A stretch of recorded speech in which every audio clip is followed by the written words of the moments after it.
ഈ ശ്വാസകോശത്തെയും ശ്വാസനാളികളെയും ബാധിക്കുന്ന ഒരു അലർജി ഇപ്പോൾ ഈ കോവിഡ് വന്നതിന് ശേഷം പലർക്കും കോവിഡ് നെഗറ്റീവായി 1-2 ആഴ്ചകൾ കഴിയുമ്പോൾ ഇത് കൂടുതൽ ബുദ്ധിമുട്ടായി കാണുന്നു. നിർത്താതെയുള്ള തുമ്മലാണ് പലർക്കും. തുമ്മി തുമ്മി മൂക്ക് തന്നെ അങ്ങ് പറഞ്ഞു പോകുന്നുണ്ടപ്പാ എന്ന് പറയാറുണ്ട് പലരും. ചിരിക്കുന്നവർക്ക് ആസ്മയുണ്ടെങ്കിൽ ചിരി അവോയ്ഡ് ചെയ്യാനായിട്ടല്ല നമ്മൾ പറയുക. ഈ ചിലവ് കൂടിയ മരുന്നുകളിലേക്കൊക്കെ പോകുന്നതിന് മുമ്പ് നമുക്ക് ഈ അലർജൻസ് എന്തൊക്കെ അവോയ്ഡ് ചെയ്യാനായിട്ട് പറ്റും എന്നുള്ളത് ആദ്യം ഒന്ന് ശ്രദ്ധിക്കാം. അലർജി ഒരു മാറാ രോഗമാണോ? ഈ അലർജി ചെറുപ്പത്തിലൊന്നും ഒരു കുഴപ്പവും ഇല്ലാതിരുന്ന ആൾക്കാർക്ക് പിന്നീട് ഒരു സുപ്രഭാതത്തിൽ അല്ലെങ്കിൽ ഒരു ദുർപ്രഭാതത്തിൽ പെട്ടെന്ന് ഇങ്ങനെ ഉണ്ടാകുന്ന ഒരു സംഗതിയാണോ? ഈ അലർജി വന്നു കഴിഞ്ഞെന്നാൽ അതിന് എന്ത് മരുന്ന് ചെയ്തെന്നാലും അത് ആയുർവേദം, അലോപ്പതി, ഹോമിയോ തുടങ്ങിയ മരുന്നുകളിലെല്ലാം സ്റ്റിറോയിഡ് അടങ്ങിയിട്ടുള്ളതാണോ? അത് കഴിച്ചെന്നാൽ വണ്ണം വയ്ക്കുമോ? ഇനി ചില കൊച്ചുകുട്ടികളുടെ അമ്മമാർ ചോദിക്കുന്നത് പോലെ ഇത് കഴിച്ച് കുട്ടികളുടെ വളർച്ച തന്നെ മുരടിച്ചു പോകുമോ? വണ്ണം വയ്ക്കുന്നേയില്ല, തീരെ വെയിറ്റ് ഇല്ലാതെ ശോഷിച്ചിരിക്കുന്ന ഒരു രീതി കാണുന്നുണ്ട്. നമുക്ക് ഈ സംശയങ്ങൾക്കെല്ലാം ഇന്നൊന്ന് ഉത്തരം ചികഞ്ഞു നോക്കാം. നമസ്കാരം, ഞാൻ doctor Bipin Jose, consultant pulmonologist and specialist in allergy. Allergy എന്ന് പറയുന്നത് നിങ്ങൾക്ക് പലർക്കും അറിവുള്ളതുപോലെ നമ്മുടെ ഇമ്മ്യൂണിറ്റിയുടെ ഒരു ഓവർ റിയാക്ഷനാണ്, അല്ലെങ്കിൽ ഹൈപ്പർ സെൻസിറ്റിവിറ്റി മൂലമുണ്ടാകുന്ന ഒരു അസുഖമാണ്. അലർജി എന്ന് പറയുന്നത് നമ്മുടെ ശരീരത്തിൽ പല അവയവങ്ങളെ ബാധിക്കാം. അത് മൂക്കിലുണ്ടാവുമ്പോൾ അലർജിക് റൈനൈറ്റിസ് എന്ന് പറയും. കണ്ണിൽ ചൊറിച്ചിലായിട്ട് അലർജിക് കൺജങ്ക്റ്റിവൈറ്റിസ്, കണ്ണിങ്ങനെ ചുവന്നിരിക്കുന്ന ഒരു രീതി നമ്മൾ കാണാറുണ്ട്. ദേഹത്ത് ചൊറിഞ്ഞു തടിക്കുന്ന സ്കിൻ അറ്റോപ്പി പോലുള്ള പ്രശ്നങ്ങൾ, അർട്ടിക്കേരിയ. അലർജി ശ്വാസകോശത്തെ ബാധിക്കുമ്പോഴാണ് അത് ചുമയും കഫക്കെട്ടും ശ്വാസമുട്ടലും ഒക്കെയായി ആസ്മ എന്നൊരു രീതിയിലേക്ക് മാറുന്നത്. അപ്പോൾ ഈ ശ്വാസകോശത്തെയും ശ്വാസനാളികളെയും ബാധിക്കുന്ന ഒരു അലർജി ഇപ്പോൾ ഈ കോവിഡ് വന്നതിന് ശേഷം പലർക്കും കോവിഡ് നെഗറ്റീവായി 1-2 ആഴ്ചകൾ കഴിയുമ്പോൾ ഇത് കൂടുതൽ ബുദ്ധിമുട്ടായി കാണുന്നു. പലരിലും മുമ്പുണ്ടായിരുന്ന അലർജി പ്രശ്നങ്ങളൊക്കെ 10 മടങ്ങ് കൂടുതലായി തിരിച്ചു വരുന്നത് കാണാറുണ്ട്. പ്രത്യേകിച്ചും മൂക്കടപ്പ്, തുമ്മൽ, ഏറ്റവും പ്രധാനം ശ്വാസനാളികളിലുണ്ടാകുന്ന വീക്കം കാരണം അല്ലെങ്കിൽ ശ്വാസനാളികളിലെ ചുരുക്കം കൊണ്ട് post Covid and allergic bronchitis കൂടെ വന്ന് ഒരുമിച്ച് അത് ശ്വാസമുട്ടലും ചുമയും നീണ്ടു നിൽക്കുന്ന ചുമയുമായിട്ടൊക്കെ വരുന്നു. നിർത്താതെയുള്ള തുമ്മലാണ് പലർക്കും. തുമ്മി തുമ്മി മൂക്ക് തന്നെ അങ്ങ് പറഞ്ഞു പോകുന്നുണ്ടപ്പാ എന്ന് പറയാറുണ്ട് പലരും. അതുപോലെ നിർത്താതെയുള്ള ചുമ കാരണം സ്ത്രീകളിൽ പലർക്കും അറിയാതെ മൂത്രം പോകുന്ന അവസ്ഥ തുടങ്ങിയെല്ലാം ഈ അലർജിയുടെ വളരെ ഇറിറ്റേറ്റിംഗ് ആയിട്ടുള്ള സിംറ്റംസ് ആയിട്ട് കാണാറുണ്ട്. അപ്പോൾ ഇത് നമുക്ക് പൂർണ്ണമായിട്ടും ചികിത്സിച്ച് ഭേദമാക്കാൻ പറ്റില്ലേ എന്നുള്ളതാണ് മിക്കവരുടെയും സംശയം. നമുക്ക് അലർജി എല്ലാവരിലും ഉണ്ട് എന്നുള്ളതാണ് നമ്മൾ ആദ്യം തന്നെ മനസ്സിലാക്കേണ്ടത്. തുമ്മാത്തവരായിട്ട്, ഒന്ന് ചുമയ്ക്കാത്തവരായിട്ട് നമ്മളിൽ ആരുമില്ല എന്നുള്ളത് മനസ്സിലാക്കുക. അപ്പോൾ ഈ തുമ്മൽ അല്ലെങ്കിൽ ചുമ എന്ന് പറയുന്നത് നമ്മുടെ മൂക്കിലോ ശ്വാസനാളികളിലോ എന്തെങ്കിലും ഇമ്പ്യൂരിറ്റീസ് അല്ലെങ്കിൽ അലർജൻസ് കയറിപ്പോകുമ്പോൾ അതിനെ ശക്തമായി പുറന്തള്ളാൻ വേണ്ടിയുള്ള ഒരു ഇൻവോളണ്ടറി റിയാക്ഷനാണ്. ബോഡിയുടെ തന്നെ ഒരു ഇമ്മ്യൂണിറ്റി പ്രതിഭാസമാണ് ഈ തുമ്മലും ചുമയും എല്ലാം. എന്നാൽ അതെപ്പോഴാണ് ഒരു അസുഖമായി മാറുന്നത്? ചിലരിൽ ഈ അലർജൻസിനെ പുറന്തള്ളി കഴിഞ്ഞിട്ടും അതിൻ്റെ ഹൈപ്പർ സെൻസിറ്റിവിറ്റി അവസാനിക്കുന്നില്ല.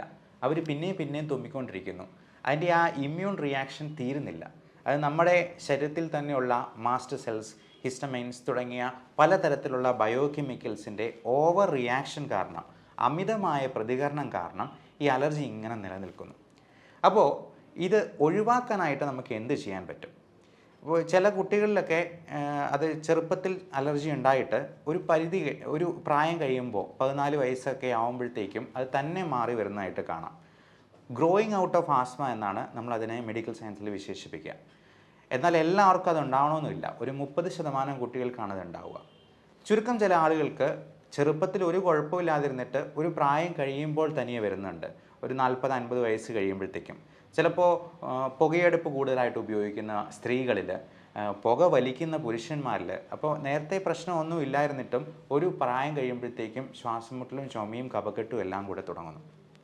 അപ്പോൾ ഇങ്ങനെയുള്ള അവസരങ്ങളിൽ നമ്മൾ ഏറ്റവും ആദ്യം ചെയ്യേണ്ടത് ഇതിന് കാരണഭൂതമായിട്ടുള്ള ആ അലർജൻസിനെ പരമാവധി അവോയ്ഡ് ചെയ്യുക എന്നുള്ളത് തന്നെയാണ്. അപ്പോൾ അതെന്തൊക്കെയാണ് എന്ന് നമുക്ക് എങ്ങനെ കണ്ടുപിടിക്കാൻ പറ്റും? പലതരത്തിലുള്ള ബ്ലഡ് ടെസ്റ്റ് വഴി നമുക്ക് ഈസ്നോഫിൽസിൻ്റെ അളവ് നോക്കാം, ഇമ്മ്യൂണോഗ്ലോബുലിൻസിൻ്റെ അളവ് നോക്കാം.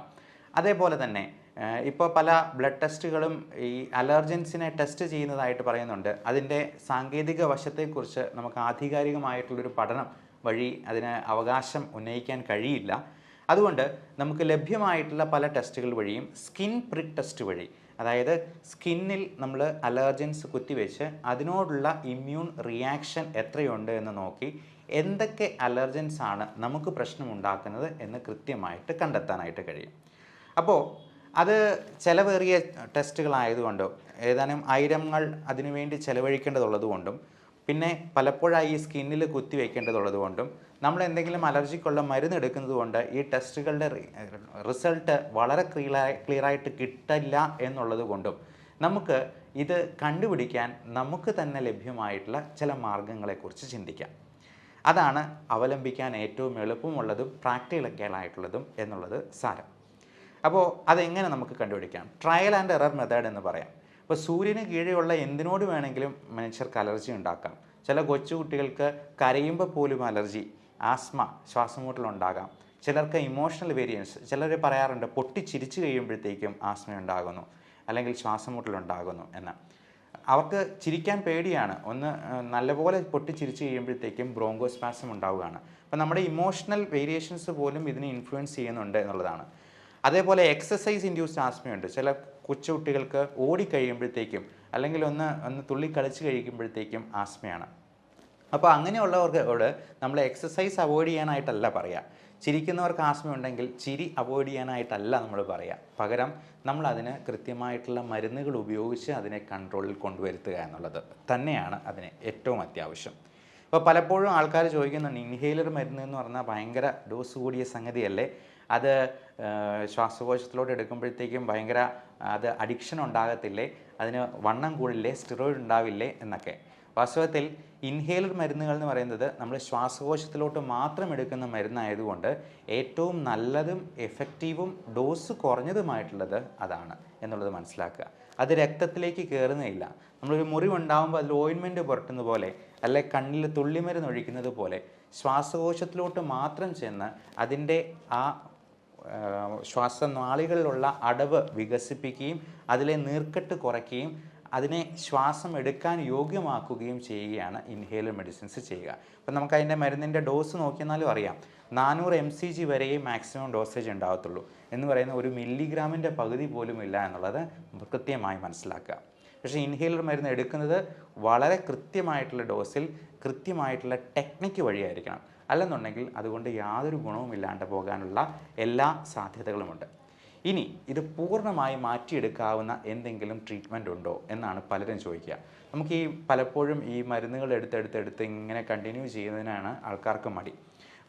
തീർച്ചയായിട്ടും അതിന് കൃത്യമായിട്ടുള്ള ഇമ്മ്യൂണോതെറാപ്പി എന്ന് പറയുന്ന ഒരു ചികിത്സാ മാർഗം ഇന്ന് അവൈലബിൾ ആണ്. അത് പല വിദേശ രാജ്യങ്ങളിലും വളരെ സുലഭമായിട്ട് കൊടുക്കുന്നുണ്ട്. നമ്മുടെ ഇവിടെ സെലക്റ്റീവ് സെൻറ്റേഴ്സിൽ മാത്രമേ കൊടുക്കുന്നുള്ളൂ. അത് 2 തരത്തിൽ കൊടുക്കാം. ഒന്നെങ്കിൽ സബ്ക്യൂട്ടേനിയസ് ഇഞ്ചക്ഷൻ വഴിയായിട്ട്, അല്ലെങ്കിൽ നാക്കിനടിയിൽ വയ്ക്കുന്ന ചില മിഠായി പോലത്തെ മരുന്നുകളായതുകൊണ്ട് കുട്ടികൾക്കാണെങ്കിലും അത് വളരെ ഇഷ്ടമാണ് അത് ചെയ്യാനായിട്ട്. അപ്പോൾ നാക്കിനടിയിലിടുന്ന മരുന്നുകളായിട്ടും നമ്മളത് കൊടുക്കാറുണ്ട്. അത് ആഴ്ചയിൽ ഒരിക്കൽ അല്ലെങ്കിൽ ദിവസത്തിലൊരിക്കൽ എന്നുള്ള കണക്കിൽ അത് 5-6 മാസത്തേക്ക് ലോങ് ഡ്യൂറേഷനിൽ നമ്മൾ എടുക്കേണ്ട മരുന്നുകളാണ്. അത് അലർജൻസ് തന്നെ നമ്മൾ ചെറിയ അളവിൽ, അത് സെലക്റ്റീവായിട്ടുള്ള അലർജൻസിനോട് അലർജി ഉള്ളവർക്കേ നമുക്ക് ഈ ഒരു ട്രീറ്റ്മെൻറ്റിന് സാധ്യതയുള്ളൂ എന്നുള്ളതും പ്രത്യേകം മനസ്സിലാക്കുക. കാര്യം ഒരുപാട് സാധനങ്ങളോട് അലർജി ഉണ്ടെങ്കിൽ നമുക്കിതെല്ലാ അലർജൻസും ഇങ്ങനെ ചെറിയ അളവിൽ ഡോസേജ് ആയിട്ട് കൊടുക്കാനായിട്ട് കഴിയാതെ വരും. അതുകൊണ്ട് selective allergens, house dust allergy ഉണ്ടെങ്കിൽ നമുക്ക് ഇമ്മ്യൂണോതെറാപ്പി അവലംബിക്കാവുന്നതാണ്. അപ്പോൾ അങ്ങനെയുള്ള ആൾക്കാരെ ചൂസ് ചെയ്ത് അവർക്ക് മാത്രമേ നമുക്ക് ഇത് കൊടുക്കാനായിട്ട് കഴിയത്തുള്ളൂ. അതേപോലെ തന്നെ നമ്മൾ ഈ ഇമ്മ്യൂണോതെറാപ്പിയോട് ഒപ്പം തന്നെ നമ്മൾ ശ്രദ്ധിക്കേണ്ട വേറൊരു പ്രത്യേക കാര്യം, ഇത് അലർജിക്കുള്ള ടാബ്ലറ്റ്സ് നമ്മൾ കഴിച്ചുകൊണ്ടിരിക്കുമ്പോൾ ഈ ഇമ്മ്യൂണോതെറാപ്പി നമുക്ക് പ്രാക്ടിക്കലി പോസിബിൾ ആവത്തില്ല. കാരണം അലർജിക്കുള്ള മരുന്നുകൾ കഴിക്കുമ്പോഴത്തേക്കും ഇതിൻ്റെ എഫക്റ്റ്, നമ്മൾ ഈ അലർജൻസ് കൊടുക്കുന്നതുകൊണ്ടുള്ള റിയാക്ഷൻ നമ്മൾ കിട്ടാതെ വരും. അപ്പോൾ അതുകൊണ്ട് ഈ അലർജിയുടെ മരുന്നുകൾ ഇതിനിടയിൽ നമുക്ക് ഉപയോഗിക്കാൻ പറ്റില്ല എന്നുള്ളതാണ് ഇതിൻ്റെ പ്രധാനപ്പെട്ട ഒരു ഡ്രോബാക്ക്. അതോടൊപ്പം ഈ ഇമ്മ്യൂണോതെറാപ്പിയുടെ ഒരു സാങ്കേതികത്വം നമുക്ക് തന്നെ ചിന്തിച്ചെന്നാൽ മനസ്സിലാവും. ഇപ്പോൾ വിദേശത്തു നിന്നൊക്കെ വരുന്ന കുട്ടികൾ ഇവിടെ വന്നു കഴിയുമ്പോഴത്തേക്കും എന്തെങ്കിലും ഉറുമ്പോ കൊതുകോ ഒക്കെ കടിച്ചു കഴിയുമ്പോഴത്തേക്കും അവിടെ അങ്ങ് തടിച്ച് വീർത്ത് ചിലപ്പോൾ പഴുത്ത് പൊട്ടാറായി പൊട്ടി ഒലിച്ച് ഒക്കെ നടക്കുന്നത് നമ്മൾ കാണാറുണ്ട്. എന്നാൽ നമ്മുടെ നാട്ടിലുള്ള കുട്ടികൾക്ക് എത്ര കൊതുക് കടിച്ചെന്നാലും ചിലപ്പോൾ ഒരു പ്രശ്നം ഉണ്ടാകത്തില്ല. അപ്പോൾ അവരുടെ ഇമ്മ്യൂൺ സെൻസിറ്റിവിറ്റി അതിനനുസരിച്ച് കുറഞ്ഞു വന്നു എന്നുള്ളതാണ് നമ്മൾ മനസ്സിലാക്കേണ്ടത്. ഇതേപോലെ തന്നെ ഇമ്മ്യൂണിറ്റിയുടെ ഓവർ റിയാക്ഷൻ നമ്മൾ ഇമ്മ്യൂണിൻ അലർജൻസിനെ നമ്മൾ ഇഞ്ചെക്റ്റ് ചെയ്ത് അല്ലെങ്കിൽ ടാബ്ലറ്റ്സ് ആയി കൊടുത്തുകൊണ്ട് ഇത് കുറച്ച് കൊണ്ടുവരിക എന്നുള്ളതാണ് ഇതിൻ്റെ സാങ്കേതിക വശം.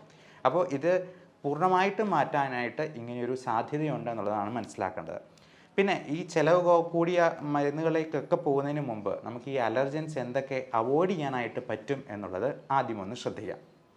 പലപ്പോഴും ഇതിനുള്ള മരുന്നുകൾ ഇപ്പോൾ വിപണിയിൽ വളരെ സുലഭമായിട്ട് പല പേരുകളിൽ ഈ ചുമയ്ക്ക്, ആസ്മയ്ക്ക്, കഫക്കെട്ടിന് എന്നൊക്കെ പറഞ്ഞ് മരുന്നുകൾ ഇറക്കുന്നുണ്ട്. അപ്പം ആയുർവേദത്തിൻ്റെ ലേബലിൽ വരുന്ന പല മരുന്നുകളിലും ചിലപ്പോൾ ആയുർവേദം തന്നെ ആവണമെന്നില്ല. ശരിക്കുമുള്ള പരമ്പരാഗത ആയുർവേദത്തിൽ നമ്മുടെ തൊടിയിൽ തന്നെ ഉള്ള പ്ലാന്റ്സിൽ നിന്ന് നമ്മൾ എടുത്തിട്ടുള്ള മരുന്നുകളാണ് ഉപയോഗിക്കേണ്ടത്, ശരിക്കും ശാസ്ത്രീയമായിട്ടുള്ള രീതിയിൽ. അതുകൊണ്ട് ശാസ്ത്രീയമായ രീതികൾ മാത്രം അതിനെ അവലംബിക്കുക. കാരണം ഈ സ്റ്റിറോയിഡിൻ്റെ ഒരു ഗുളികയ്ക്ക് 50 പൈസയിൽ താഴെ വിലയുള്ളൂ. അത് എടുത്ത് പൊടിച്ച് ചേർക്കാനായിട്ട് ഏതൊരു ബിസിനസ്സുകാരനും സാധിച്ചേക്കും. അത് കഴിച്ചെന്നാൽ കുറച്ച് നാളത്തേക്കാണെങ്കിലും അഭൂതപൂർവമായിട്ടുള്ള ഡ്രാസ്റ്റിക് ചേഞ്ചസ് നമ്മുടെ അലർജി അസുഖത്തിൽ മാറ്റം കണ്ടേക്കാം. എന്നിരുന്നാൽ പോലും അത് ലോങ് ടേമിൽ കഴിക്കുന്നത് ഒരിക്കലും അഡ്വൈസബിൾ ആയിരിക്കില്ല എന്നുള്ളതും ഈ തരണത്തിൽ പ്രത്യേകം ഓർമ്മിപ്പിക്കുകയാണ്. അപ്പോൾ പ്രധാനമായിട്ടും നമ്മുടെ വീട്ടിൽ അലർജി ഉണ്ടാക്കുന്ന കുറച്ച് കാര്യങ്ങളെക്കുറിച്ച് ഞാനൊന്ന് പറയട്ടെ.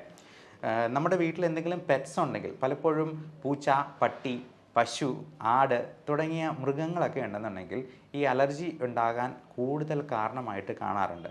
പ്രത്യേകിച്ചും പൂച്ചയൊക്കെ അവോയ്ഡ് ചെയ്യാൻ പറയുമ്പോഴത്തേക്കും പിള്ളേർക്കൊക്കെ വിഷമമാണ്. അതുപോലെ പലതരത്തിലുള്ള പക്ഷികൾ, പ്രാവുകൾ, മുയൽ തുടങ്ങിയ പെറ്റ്സ് ഉണ്ടെന്നുണ്ടെങ്കിൽ ഒന്നെങ്കിൽ അവരെ അവോയ്ഡ് ചെയ്യുക, അല്ലാന്നുണ്ടെങ്കിൽ അവരെ വീട്ടിൽ നിന്നും കുറേ ദൂരെ മാറ്റി മാത്രം പാർപ്പിക്കുക. അവോയ്ഡ് ചെയ്യുന്നതായിരിക്കും ഏറ്റവും നല്ലത് എന്ന് അഡ്വൈസായിട്ട് പറഞ്ഞു കൊള്ളുന്നു. അതോടൊപ്പം നനവുള്ള പ്രദേശങ്ങളിൽ താമസിക്കുന്നവർ, വയൽ ഏരിയാസ് അല്ലെന്നുണ്ടെങ്കിൽ തോട് അടുത്തുള്ള വെള്ളം ഉള്ള സ്ഥലങ്ങൾ, നനവുള്ള ഭിത്തി, അവിടെയൊക്കെ പൂപ്പൽ ബാധ ഉണ്ടാകാനായിട്ടുള്ള സാധ്യത കൂടുതലാണ്. നമുക്ക് തന്നെ അറിയാം, നമ്മുടെ ബാഗുകളിലോ ചെരുപ്പുകളിലോ ഒക്കെ പൂപ്പലായിട്ട് നിൽക്കുന്നത് ചിലപ്പോൾ നമുക്ക് തന്നെ കാണാൻ പറ്റിയേക്കും. അപ്പോൾ ഈ പൂപ്പൽ ഒത്തിരി പേർക്കും അലർജി ഉണ്ടാക്കുന്ന ഒരു സംഗതിയാണ്. അതുപോലെ പലതരത്തിലുള്ള പ്രാണികൾ, അത് പാറ്റ അല്ലെങ്കിൽ കൂറ എന്ന് പറയുന്ന അതിൻ്റെ വിസർജ്യം ഒത്തിരി പേർക്ക് അലർജി ഉണ്ടാകും.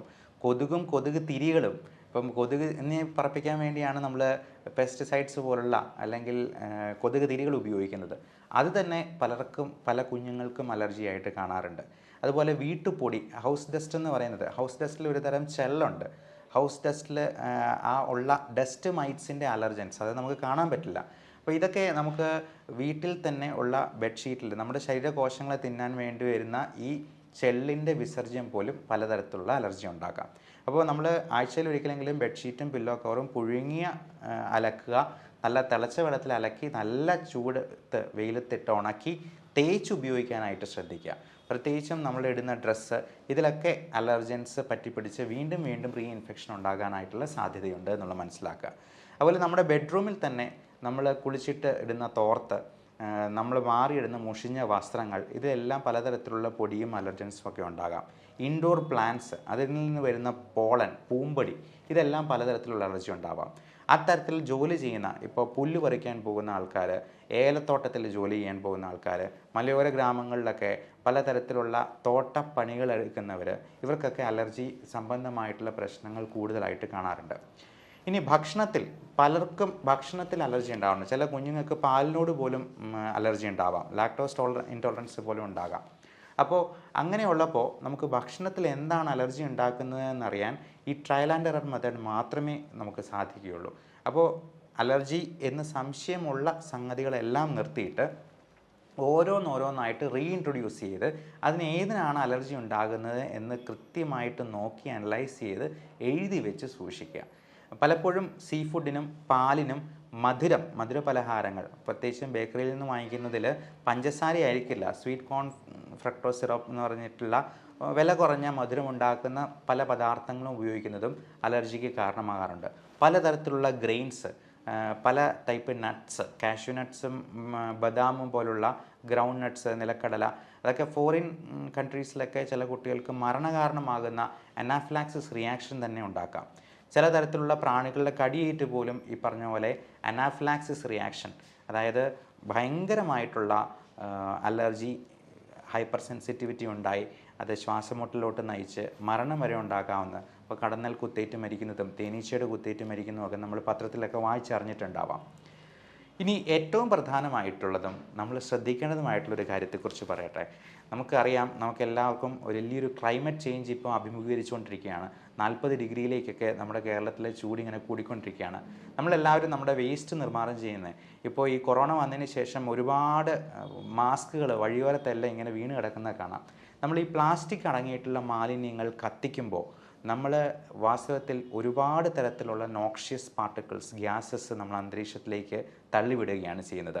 അപ്പോൾ ഇങ്ങനെയുള്ള പ്ലാസ്റ്റിക് മാലിന്യങ്ങൾ കത്തിക്കാതെ നമുക്ക് കുടുംബശ്രീ പ്രവർത്തകരുടെ ഹരിതകർമ്മസേന, അത് എല്ലാ പഞ്ചായത്തുകളിലും ഉണ്ടാവും, അവരുടെ കോൺടാക്റ്റ് നമ്പർ വാങ്ങിച്ച് ഈ പ്ലാസ്റ്റിക് മാലിന്യങ്ങൾ തരംതിരിച്ച് റീസൈക്കിൾ ചെയ്യാവുന്നത് അവരെ ഏൽപ്പിക്കാനായിട്ട് പ്രത്യേകം ശ്രദ്ധിക്കുക. അതിനൊരു 50 രൂപ മാസം കൊടുക്കാനായിട്ടുള്ള മടി കൊണ്ടോ, പ്ലാസ്റ്റിക് മാലിന്യങ്ങൾ തരംതിരിച്ച് വേർതിരിക്കാനുള്ള മടി കൊണ്ടോ, എന്തുകൊണ്ടോ ഒക്കെ ആൾക്കാർ ഇതിന് വളരെയധികം പിന്നോട്ട് നിൽക്കുന്നു, വിമുഖത കാണിക്കുന്നു. നമ്മുടെ നാട് ഏറ്റവും വൃത്തിയായിട്ട് സൂക്ഷിക്കാനും ഈ പ്രകൃതി ദുരന്തങ്ങൾ ഒഴിവാക്കാനായിട്ടും നമ്മുടെ ഈ ക്ലൈമറ്റ് ചേഞ്ചിനെ പ്രതിരോധിക്കാനായിട്ടും നമ്മുടെ സാമൂഹിക പ്രതിബദ്ധത നമ്മൾ ഉപയോഗിക്കേണ്ടതുണ്ട്. ഈ ഒരു മെസ്സേജ്, നിങ്ങളുടെ പ്രതിബദ്ധത, നിങ്ങൾക്ക് ഇത് ഷെയർ ചെയ്യപ്പെടണമെന്ന് തോന്നുകയാണെങ്കിൽ മാക്സിമം ഷെയർ ചെയ്ത് എത്തിക്കാനായിട്ട് ശ്രദ്ധിക്കുക. അലർജിയെക്കുറിച്ച് എന്തെങ്കിലും സംശയങ്ങൾ ചോദിക്കുകയാണെങ്കിൽ താഴെ കാണുന്ന 9567710073 എന്ന നമ്പറിലേക്ക് വാട്സാപ്പിൽ കോൺടാക്റ്റ് ചെയ്യാവുന്നതാണ്. ഇതിനെപ്പറ്റി ഓൺലൈൻ കൺസൾട്ടേഷൻ നമുക്ക് അവൈലബിൾ ആണ്. ഈ മോഡേൺ മെഡിസിനിൽ അലർജിക്ക് ഉള്ള മരുന്നുകളെല്ലാം റൗണ്ട് ദ ഗ്ലോബ് എവിടെ വേണമെങ്കിലും അവൈലബിൾ ആക്കാവുന്നതുമാണ്. എല്ലാവർക്കും നല്ല ആരോഗ്യം ആശംസിക്കുന്നു. നന്ദി, നമസ്കാരം.